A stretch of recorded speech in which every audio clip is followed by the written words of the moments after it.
If you are starting or growing a nonprofit organization, there's one thing you do not want to skip doing, and that is your theory of change. So if you've ever felt like your nonprofit's goals were easy for you to understand, but hard to explain to other people, or maybe funders keep asking you how your programs are making an impact, that is where a theory of change is going to come in handy. A well thought out theory of change is going to heavily influence whether your nonprofit or social impact organization is able to get the resources or funding or support that it needs to make the impact that you want to make. So in this video, we're going to cover a high level overview of what a theory of change is and how you can create yours. Welcome back. I'm Amber Melanie Smith. I'm a nonprofit founder, social entrepreneur, and social impact YouTuber. Check out all of the other videos on my channel if you're looking for information on starting and growing a successful nonprofit, fundraising, board of directors stuff, social entrepreneurship, and social issues as well. I hope that you find this helpful. Don't forget to check out my website, changemakercafe.com, where you can find even more resources to help you on your change-making journey. All right, let's go talk about a theory of change.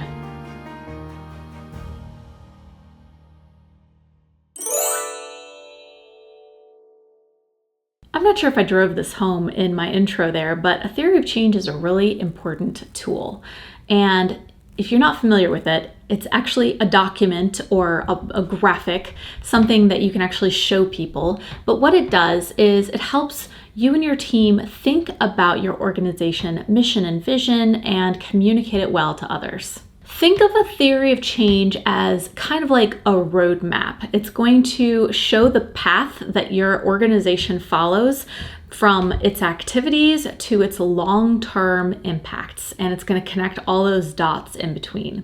You're going to see on theories of change, if you look this up on the internet, you'll see examples that include inputs or what you're investing into the work, activities, what you're actually doing, outputs, which is your short-term deliverables, and your outcomes, which can be short or long-term. So on the screen here, I'm actually going to show you a quick, simple example of what a theory of change document or model might look like once it is complete. Don't worry, we're going to talk through the steps for how to make your very own theory of change as we continue into this video. And I want to offer a quick comment here. You might have seen something called a logic model, and they can look similar. So theory of change and logic model might look similar. But the difference is a logic model is going to basically show the sequential steps that your organization takes from input to outcome. But a theory of change is meant to show the causal relationship between these steps. So because your nonprofit did X, it led to Y outcome. This is really important because you want to be able to demonstrate as a nonprofit leader that your organization exists and is needed for a reason. If it didn't exist, these outcomes might not occur. So being able to show the relationship and the causality between these things is what's really key here in a theory of change. Let me put it in real life terms because I think that's always helpful. Let's say that your ultimate goal as a nonprofit is to make sure that no child goes to bed hungry in your city. Your theory of change diagram is basically going to spell out not only what you plan to do to make that vision a reality, but it's also going to show the evidence and the hypothesis that supports why you think your plan is going to work. The theory of change model is something I talk a bit about with my members over at the Changemaker Accelerator that I run, but it has a ton of benefits, right? So it's going to help you and your team understand your long-term vision. This is really important because, as I've said before, social change takes a while, years, decades, maybe even longer to create. So you've really got to keep your eye on the target there, and a theory of change can help you do that. It helps you measure your impacts. So if you can get really clear on what the most important outcomes are for your mission in order to reach that long-term vision, the example I gave was a city in which no child goes to bed hungry, reaching that. If you can get really clear on what to measure, you're going to be really great at things like grant writing or your funding requests. So it's a great tool, like I said, if you're trying to explain what you do to funders and supporters and even the general public. I know some nonprofits choose to post their theory of change right up on their website. We're going to jump right in here to the steps to create your theory of change. But before we do that, I want to take a moment to thank this video's sponsor, Click and Pledge. Your organization is out there tackling big needs in your community, so you need a fundraising solution that is going to scale as you scale, and that is Click and Pledge. Click and Pledge is a comprehensive fundraising platform for those nonprofits that are really ready to grow. They have a ton of features you can use, like text to give, where you can enable your supporters to donate through text, peer-to-peer fundraising campaigns, so you can empower your followers and your supporters to go out there and raise money for your cause. One of my favorites is their video fundraising feature, because you can embed donation links right into your videos and track where people donate and what they were watching when they gave money. Their personalized donor thank you feature allows you to send a highly customized video or other type of message to a donor to thank them for their contribution. This can go a long way in supporting donor retention. And with a ton of third-party integrations to choose from, especially Salesforce, if you want to combine Click and Pledge with a robust CRM solution that you need for other aspects of your organization, they have a lot to offer. I have seen so many other platforms for fundraising charge based on how your organization grows and scales up, but Click and Pledge's pricing remains the same no matter how much your organization grows. There are no contracts you have to sign, and all of their solutions are included at no extra cost. I'm excited for you to give Click and Pledge a try, so I'm going to leave 2 links for you below this video. One is a link where you can get your first month free at Click and Pledge, and the second is your opportunity to schedule a demo with their team if you want to learn more and ask questions. Go check them out and then come back and let me know what you thought. So you are sold on how important the theory of change tool is. How do you create your own? We're going to talk about those steps now. You're going to want to figure out how you're going to want to document your theory of change components. You can use a Word document. I love a graphic sort of interface, so I use Canva for stuff like this. You can do it several different ways. If you're doing it on like a Google Doc or a Word doc, you can just create like a table that has the different sections that you want to drop your information to. If you prefer that more graphic or illustrated look, something like Canva is going to be your best bet. For the purposes of this video, I'm going to show you my example theory of change that I made in Canva. The first thing you want to do in creating your theory of change is put your problem statement up front and center, in a very obvious place, because that is going to be your North Star when thinking about the rest of the pieces of the theory of change here. Your problem statement is going to be 1 or 2 sentences that describe the community or societal need that your nonprofit intends to tackle or is tackling. It's assumed at this point that you've already done a lot of research into the need you want to address, how it all works, and that you're going to be able to clearly articulate this in a sentence or 2. If you haven't done that research yet, you want to pause here, you want to get off this video, and you want to go do that research before you come do this step. Using the example I'm showing here now, you can see that my problem statement is 50% of single mothers in this hypothetical city live below the poverty line, and they don't have easy access to affordable medical care. So that is the problem that we're going to be showing how we plan to solve it in the rest of the theory of change model. The second thing we want to do here is a little counterintuitive, and this is something I remember back in my college days having some challenges wrapping my brain around. So hopefully I'll be able to explain it to you in a simple way. But you want to basically start with the end in mind, as they say, right? So you want to define your long-term outcome as your very next step. Pretend you have traveled in time into the future and your nonprofit was wildly successful at solving the social problem that you set out to solve, aka what you wrote in your problem statement. What does the situation look like now? That is how you would describe your end outcome. What change occurred in your service area as a result of your nonprofit's work? If you have something like a vision statement already written for your organization, it might sound pretty similar to this.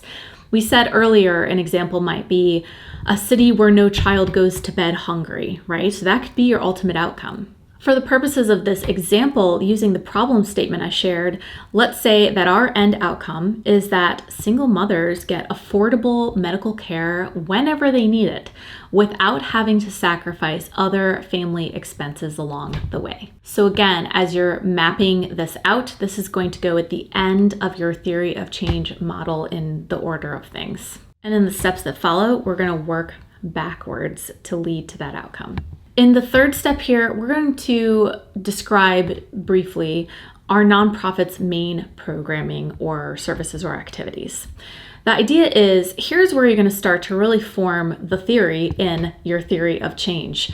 This is your theory about what initiatives are going to lead to that long-term outcome that we just talked about in the step before this. Now, before you decide what programs you hope to offer, again, it's assumed that you've done some research here, and in this case, especially that you've gotten some feedback from the people most impacted by this issue.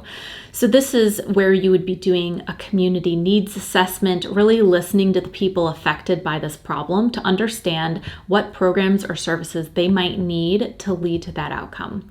In the example that we're talking about here, where 50% of single mothers can't afford medical care, etc., if I were actually creating this organization and this theory of change, I would want to go speak to a handful or many single mothers to learn about their lived experiences, their challenges in their everyday lives. What are the things that are creating barriers to them having a fruitful and stress-free experience when they go get healthcare? So after you've talked to your community and gotten all this great feedback, that's when you can review the data that you've collected and form your hypothesis or your theory about what program is going to lead to the outcome that you previously stated. So in my example theory of change here, we are hypothesizing that if we can launch a free or low-cost community clinic accessible to the neighborhoods where most of these single mothers live, that is going to address our problem of these single mothers not having access to affordable healthcare. It sounds simple, but for all I know, when I did my community research, they could have told me something totally different was their top need. So again, just to recap, you're shaping what programming and services you plan to offer based on the feedback provided to you by those impacted most. All right, we are at the fourth step here, and this is where you're going to start to think about the strategies you're going to implement to connect the dots between your programs and your long-term outcomes. This is where you're going to want to start to show the causal relationship between the programs you're offering and the outcome you stated. For this, you want to think through how you specifically in your nonprofit, how you're going to approach this work and how you're going to approach delivering these services in a way that leads to the outcome and aligns with your values as a change maker and as a leader. You're going to want to think about what systems that you need to put in place to make sure that these outcomes are reached as well. So using our example again of the affordable community clinic for single mothers, some of the strategies we're going to implement in this scenario are we're going to do a lot of feedback surveys to really understand how we're providing high quality healthcare to our customers, our clients, because making sure that they get great quality medical care is part of how we're going to make sure they are having their needs met and that ultimate outcome is being reached. So as you can see, we're sort of plotting the points in between that end destination, our outcome, and where we started, right? So the next thing you want to think about is your short-term outputs. And the reason for this is, like I said before, creating that long-term social change could take a while. So we want to figure out what are some milestones along the way where we're going to know that we're on the right path. Using our map metaphor, if you're traveling across the country from east to west coast, you want to make sure you're hitting certain landmarks along the way to make sure you're on the right road still. An output is something that results from your nonprofit's services or programming almost immediately. If you've ever heard an organization say something like, we served 500 people meals this month, or we rescued 10 stray dogs, that is an output. It's that immediate deliverable. So using our hypothetical example here, you can see we're estimating an output, or maybe we've already been doing this work for a while and we see that this is our output, of single mothers saving on average $300 every time they visit our community clinic.